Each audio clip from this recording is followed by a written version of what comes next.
Before the house decides what to keep and what to take from you, make sure you're still here. Subscribe to Emo Saga for stories where inheritance comes with secrets, silence watches back, and love arrives already knowing your name. I arrive at the manor just before dusk. The gates are already open. That's the first thing that unsettles me. I was told the property had been sealed since the owner's death. No visitors. No staff. No caretakers. A place paused in time, waiting for paperwork to catch up with mortality. Yet the iron gates stand wide, welcoming in a way that feels deliberate. The house rises at the end of the drive, pale stone against a bruised sky. Too large for one person. Too quiet for something meant to hold life. I cut the engine and sit there longer than necessary, keys still in my hand. This place belongs to me now. At least on paper. The lawyer had been vague. You were named sole beneficiary, he said, sliding documents across polished wood. The former owner left no family. Did he know me?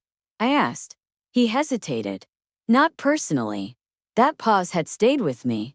Now, standing at the base of the manor steps, I understand why. The front door opens before I touch it. He's standing just inside. Tall. Dark-haired. Dressed in black like a man attending a funeral that never ended. You're late, he says calmly. I freeze. Who are you? He looks at me like the question is strange. I'm the executor, he replies. You were expected at 4. It's 4:15. Yes, he agrees. Late. My grip tightens on my backstrap. Why are you here? Because the house requires it.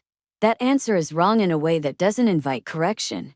I wasn't told anyone would be here, I say. You weren't told many things. His gaze flicks briefly to my face, then away, as if checking something off internally. You look the same, he adds.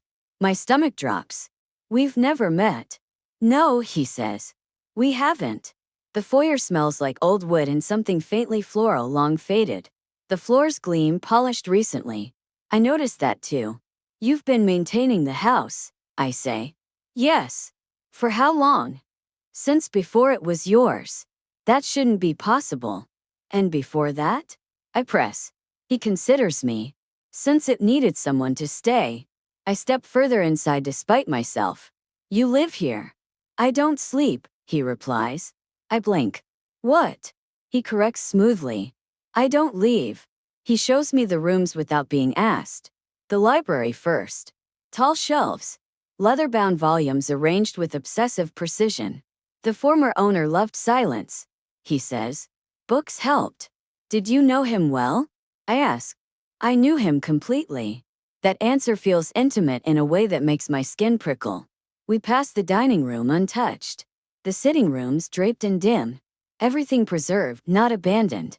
You kept it exactly as he left it, I say. Yes. Why? He stops walking. Because he asked me to. My bedroom is prepared. Fresh sheets.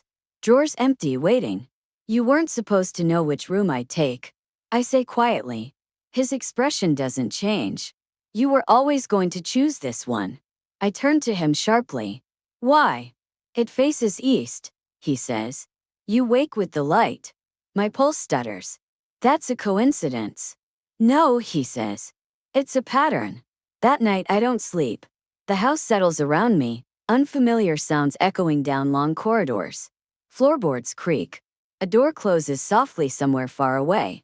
At exactly 2:11 a.m., I hear footsteps outside my room. They pause. I hold my breath. Then they continue on. In the morning, he's already awake. Of course he is. Breakfast is laid out in the kitchen. Coffee prepared the way I like it, toast just shy of burnt. You didn't ask, I say. No. You just assumed. Yes. I should be angry. Instead, I sip the coffee. It's perfect. Days pass. He's always there. Not hovering. Not intrusive. Present. He knows when I leave the room. When I return. When I linger too long by the windows. You're watching me, I say on the 4th night. Yes. You don't deny it? I don't see the point. That's not normal. He tilts his head. Neither is inheriting a stranger's estate. I find documents in the study. Old letters. Legal drafts. Notes written in the same hand. Meticulous, controlled. and always references to me. Not by name, by description. She will come eventually. She prefers the quiet.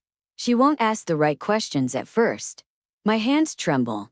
He appears in the doorway. You read them, he says. They're about me. Yes. You knew I was coming. I ensured it. I confront him that night. You manipulated this. I accuse. The inheritance. The timing. I facilitated. He corrects. He chose you. Why? His silence stretches. Because you wouldn't destroy it, he says finally. And because you would stay. I don't belong here. He steps closer. Not yet, he agrees. Something shifts after that. He stands nearer.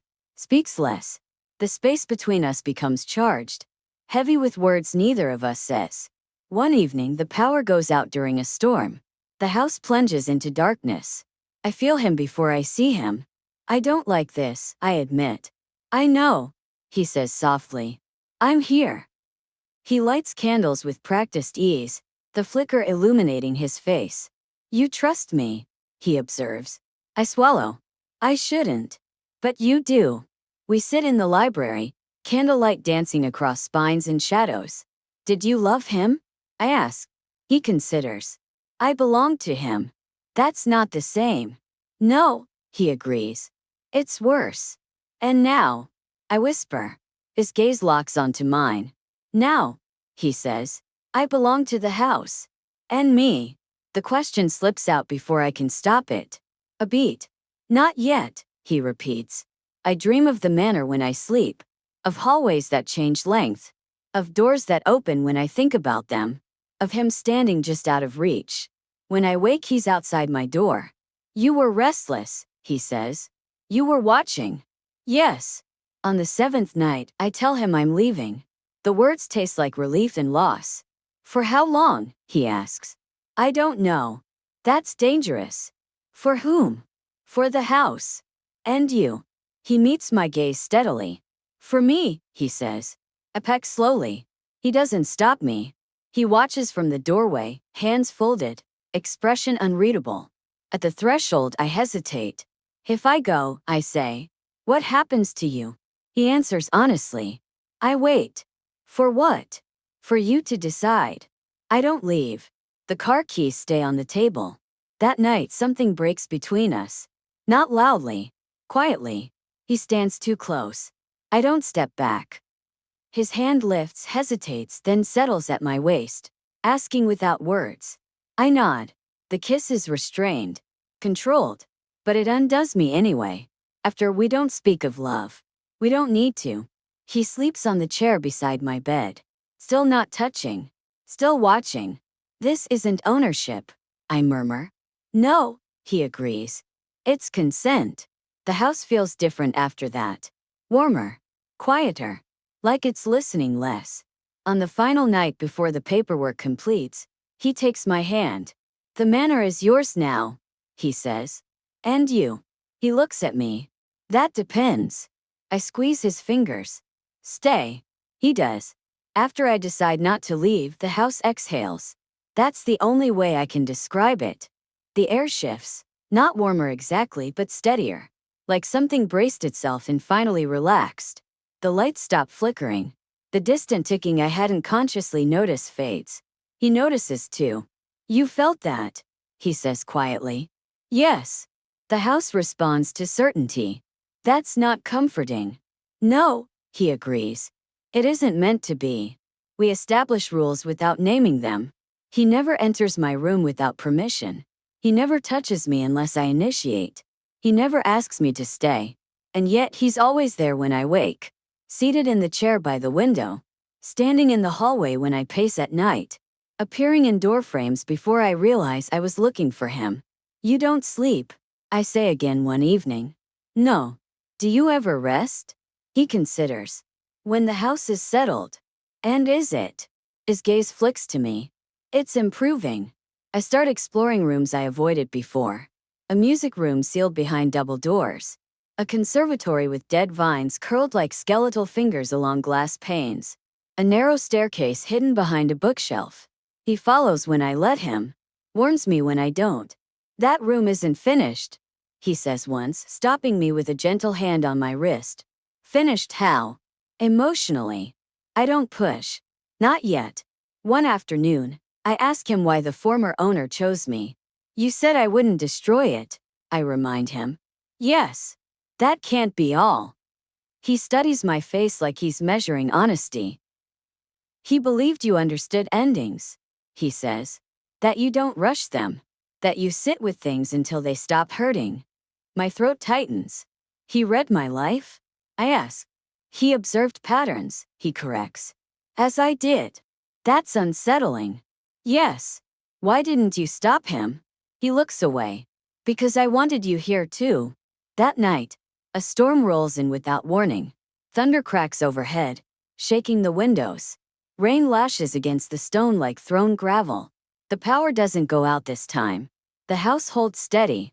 I find him in the library, standing by the window, hands clasped behind his back. You're calm, I say. I was built for waiting, he replies.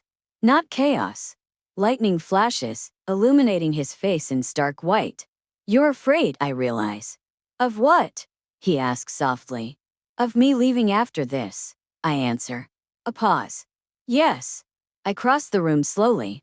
He doesn't move. You know I could, I say. I know. And you wouldn't stop me. No. That doesn't feel like possession. It isn't, he agrees. It's restraint. I stand close enough to feel his heat. And if I asked you to choose me over the house? His breath catches. That, he says carefully, would be unkind. I learn his habits. He touches the walls when he passes through narrow halls, adjusts objects by millimeters, straightens picture frames no one looks at. Once I catch him whispering to the staircase. What are you doing? I ask. Calming it, he says. I should laugh. I don't. I finally open the room he warned me about. It's a bedroom. Not preserved like the others. Disturbed. Sheets folded away. Furniture moved. This was yours, I say. Yes. You slept here.